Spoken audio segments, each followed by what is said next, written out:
நீங்க சொன்ன மாதிரி எங்களுக்கு தைரியம் இருந்ததில்ல, நம்பிக்கை இருந்ததில்ல, சக்தியே இருந்ததில்ல.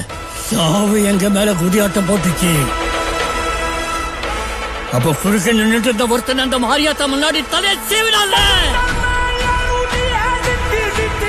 அவன் செத்த அன்னைக்கு ரொம்ப வருஷத்துக்கு அப்புறம் சாவு மேல நாங்க குதியாட்டம் போட்டோம். அவன் கத்தி வீசின வேகத்துல ஒரு புயலே உருவாகிச்சு சார். அந்த புயல் நராட்சியில் இருக்கிற ஒவ்வொருத்தருக்கும் உசுர கொடுத்துச்சு. உங்களுக்கு ஒரு யோசனை சொல்றேன், நீங்க மட்டும் அவன் குறுக்க போயிடாதீங்க சார்.